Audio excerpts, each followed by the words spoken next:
I think it's so important for men to reach out if they're feeling under the weather, physically, mentally, emotionally, because, health is the greatest asset there is. It's absolutely priceless. And, without health, we really have nothing. And of course, there can be such a tendency for men to suppress and repress how they feel, bottle up their feelings. But one clear message I'd like to get out to the men of Ireland watching this is there is nothing wrong with seeking help. It's a very, very good idea and it might save your life. The great opportunity we all have in life is to not take our health for granted, to value it. And as I say, to become more active participants in our own well-being as opposed to just passive consumers of healthcare. And to do small little things every day that can really make a big difference. It might be just having a good catch-up call with a friend you haven't spoken to for a while. It might be choosing to get to bed an hour earlier. It might be choosing to get back in that hobby you used to do when you were younger. Join an exercise class, whatever it might be. It's those small steps that over time can make a big difference. There's a lot of people out there taking, let's call them recreational drugs, whether it's cocaine, marijuana, or whatever. So that's something to be mindful of in terms of how the negative impacts that can have on your mental health. I call exercise the greatest pill of all. And when you move and when you exercise, you change the biochemical balance in your brain, bringing on more neurochemicals. These are little substances that boost your mood, allow you to alleviate anxiety, feel more self-confident, feel more positive, and be better able to embrace and de-stress. So that's really, really good. We can invest in tomorrow by changing today. Just do one little thing today. Done is always better than perfect.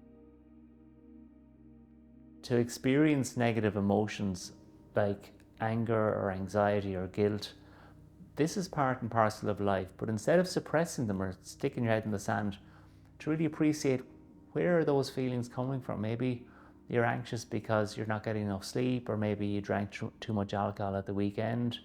Maybe you've got anger issues that are going back many years, and maybe going and talking to a trained therapist could be invaluable in that regard. So learning to really, I suppose, as I say, know yourself better and to appreciate that health is never static, it's constantly changing and evolving, is a really good idea. But also to appreciate that don't feel that your doctor is going to judge you. He or she is not going to. He or she is there to help and support you. They're not there to judge. They'd be delighted if you come in and start talking about how you're feeling.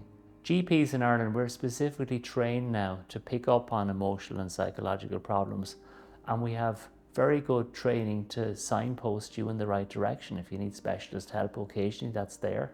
If you need talking treatment, that's there. If you need advice on lifestyle measures, that's there. Even if you need some medication, that's there too.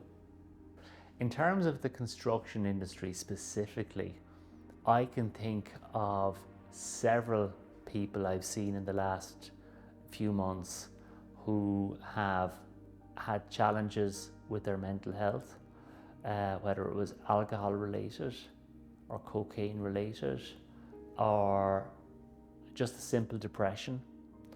In all those situations, those problems were getting worse until that person chose to come for help.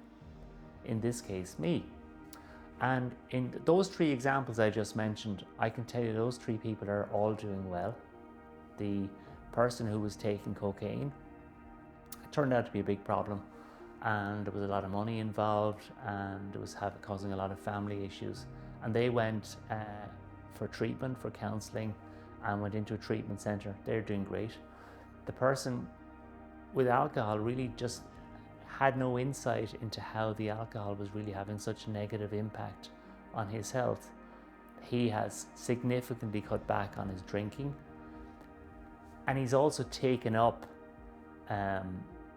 going to the gym and reconnecting with his friends. So it's not just about sometimes stopping something, it's taking it up. And the person I'm thinking about who was suffering from depression, they had a lot of financial issues. I referred them to MABS, that's the Money Advice and Budgeting Service, who provided invaluable free counselling advice and support for him and his family. They had a mortgage and a couple of kids. and he went for some talking treatment, and he's got himself back on track. So they're just three examples. But for me, it's part and parcel of everyday life in my work as a doctor. So I don't see any differentiation between mental health or physical health, or between men working in construction or men working anywhere else. We all have health, which is a priceless asset. It's never static, it's always changing. And really, the opportunity for anyone listening to this is, if you are struggling with your mental health or physical health, if there's something you're worried about, needless worry can just chip away at you and cause so much unnecessary anxiety. Go to your doctor and share it. Talk about it. Get whatever appropriate test done that needs to be done. Problem shared is a problem halved, and tomorrow can be better than today.